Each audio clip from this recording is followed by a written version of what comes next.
안녕하세요. 건강한 전립선을 위한 건전한 비뇨기과 김 교수입니다. 오늘은 전립선 암 치료를 받으시는 분들이 PSA를 계속 검사를 하는데 PSA 수치가 다시 올라가는 경우에 이게 어떤 의미가 있는지 또 어떻게 해야 되는지에 대해서 이야기를 해보도록 하겠습니다.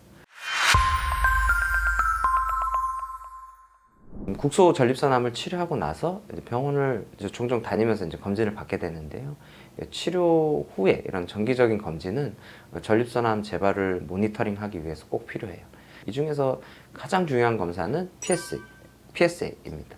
PSA는 전립선 암을 빨리 찾아내게 하는데 도와주는 아주 좋은 검사죠. 하지만 전립선 암을 치료하고 있는 환자들한테는 이 전립선 암이 잘 치료되고 있는지를 알려주는 아주 중요한 검사가 됩니다. 오늘은 국소 전립선암 치료하고 나서 PSA 수치가 다시 오르는 상황에 대해서 알아보려고 해요. 전립선암 치료 후에 PSA 수치가 상승하는 것은 아주 주의 깊게 관찰을 해야 되는 중요한 신호입니다. 이런 상황에서는 다음과 같은 조치들이 필요하죠. 첫 번째로는 PSA를 더 자주 검사를 해야 돼요. 치료 후에 PSA 수치가 좀 상승하는 추세가 있으면 더 자주 PSA를 검사해서 이 추세를 잘 모니터링 할 필요가 있어요. 두 번째, 임상적 평가. PSA 말고도 환자의 증상, 신체 검진, 병력 등을 종합적으로 평가를 해야 되고요. 세 번째로는 영상 검사. 이 PSA가 수치가 올라가서 이게 재발된 가능성이 있다면 MRI, CT 또는 뼈 스캔 등의 영상 검사를 통해서 전립선암의 재발이나 전이 유무를 잘 확인해야 돼요. 또 요즘은 이제 PSMA, PET-CT 같은 그런 최신 영상 기술들이 있어서 아주 미세한 전이까지 탐지할 수가 있습니다. 전립선암 치료 후 생화학적 재발, BCR이라고 그러는데요. 생화학적 재발은 주로 치료 후에 PSA 수치가 유의미하게 높아져 있는 상태를 말합니다. 이는 전립선암이 치료 후에도 여전히 몸 안에 이렇게 잔존해 있거나 또 재발했을 수 있음을 의미해요.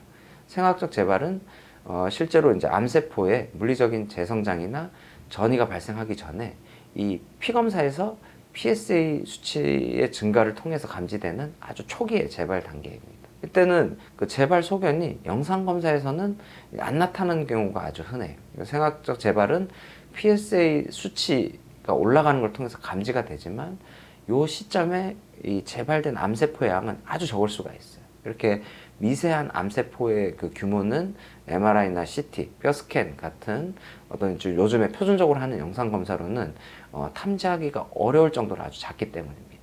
이전 연구에 의하면 전립선암 수술을 하고 생화학적 재발이 생긴 뒤로 영상 검사에서 전이로 확인될 때까지의 어떤 그런 중간 기간은 한 8년 정도 되는 걸로 알려져 있어요. PSA 수치 상승은 암 재발의 아주 조기 지표일 수가 있습니다. 따라서 암이 전이되기 전에 발견하고 좀 관리할 수 있는 기회를 제공합니다.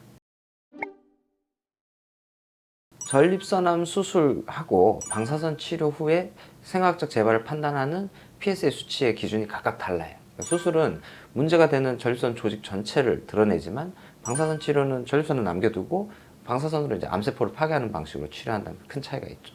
이전에도 말씀드렸지만 정상 전립선 조직에서도 PSA는 만들어집니다. 전립선 암을 수술했고 암에 재발이 없으면 PSA 수치는 0 또는 측정되지 않는 게 아주 이상적이에요. 따라서 생화학적 재발을 진단하는 기준도 더 엄격합니다. 기본적으로는 전립선암 수술하고 나서 PSA 검사를 했는데 PSA가 측정이 된다. 이러면 생화학적 재발을 의심을 해봐야 돼요. 하지만 병원마다 이 PSA를 측정할 수 있는 최소 단위의 차이가 있어요. 또 의사들도 임상적으로 중요하게 생각하는 PSA 수치의 기준이 다르기 때문에 현재까지 논문에서 보고된 그 수술 후의 생화학적 재발에 대한 아주 정의 방법이 한 50가지 이상이 있어요. 너무 이제 그 기준이 다양하니까 한 2010년도에 미국 비뇨의학회 AUA하고 유럽 비뇨의학회 EAU가 수술 후에 그 생화학적 재발의 기준을 통일할 걸 권고를 했어요. 그 기준은 수술 후에 PSA가 0.2 이상이 올라가고 2차 확인 검사에서도 PSA가 0.2 이상. 첫 PSA는 수술 후 2주에서 3개월 사이에 측정을 하고요.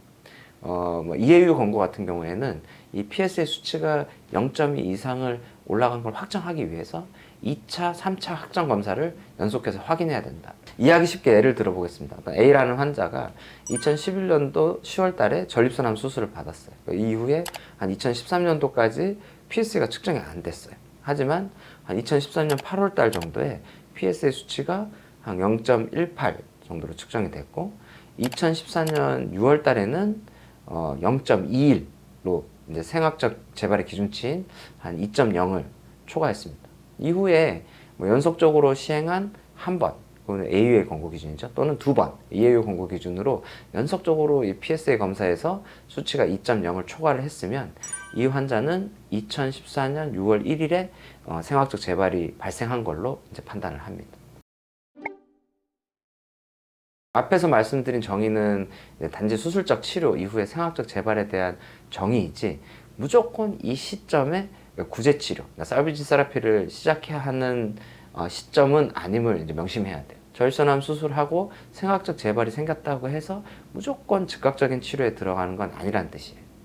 수술 후에 생학적 재발이 확인됐다면 일단 앞에서 말씀드린 PSA 모니터링 강화, 임상적 평가, 영상검사 확인이 필요합니다. 이 결과를 취합하면 대체로 다음 세 가지 경우 중에 하나에 해당되니까 각각 상황에 맞는 치료를 이어서 하면 됩니다. 첫 번째로는 영상검사에서는 전이가 없고 PSA 상승은 아주 경증인 경우, 이런 경우 아주 느리게 상승하는 PSA 수치의 경우에는 적극적 감시를 통해서 상황을 이제 지속적으로 모니터링하는 것이 바람직해요. 불편한 치료에 의한 부작용을 피하고 환자의 삶의 질을 유지하기 위함이죠. 하지만 이 모니터링 중에 PSA 수치가 어느 일정 수준에 도달하면 재발에 대한 구제 치료를 지체 없이 시작하는 게 좋습니다. 두 번째, 영상 검사에서는 전이가 없는데 중증의 이제 PSA 상승 정도가 좀 높은 경우, PSA 수치가 일정 수준 이상 높다면은 추후에 전이로 진행할 가능성이 있어요. 이때는 좀 더 선제적인 구제 치료가 도움이 됩니다. 영상 검사에서 전이가 없다면 미세한 암세포의 재발이 골반에만 국한되어 있을 확률이 높아요. 이런 상황에서 가장 적절한 구제 치료법은 방사선 치료입니다. 전이가 없이 생학적 재발만 있는 환자들은 대부분 이제 방사선 치료를 받으면 PSA 수치가 다시 정상화돼요. 하지만 아주 고령 환자들 또는 지방거주 환자들은 이 방사선 치료가 좀 어려울 수가 있습니다. 이럴 때는 구제 치료를 위해서 호르몬 차단 치료를 받아야 하는 분들도 있습니다. 세 번째, 영상 검사에서 이제 전이가 확인되는 경우, 아주 드물지만 생학적 재발 초기에 영상 검사에서 전이도 같이 확인되는 분들도 있어요. 특히 요즘은 이런 PSMA, PET-CT 같은 이런 최신 검사들이 나와서 아주 이렇게 미세한 전이까지 찾아낼 수가 있기 때문에 생학적 재발 초기에 그 영상 검사 전이까지 이제 같이 확인되는 환자들이 좀 늘 걸로 예상을 합니다. 전신 전이가 확인이 되면 방사선 치료는 그 구제 치료 방법으로 별로 적절하지가 않습니다. 방사선 치료도 이제 수술처럼 암이 이제 전립선 또는 골반부에 이제 국한됐을 때만 효과가 있기 때문이죠. 따라서 영상 검사에 전이가 있으면 전이성 전립선 암하고 마찬가지로 호르몬 차단 치료 같은 전신 치료가 필요합니다. 이런 자세한 방법들에 대해서는 또 좀 더 다음 영상에서 말씀드릴 예정입니다.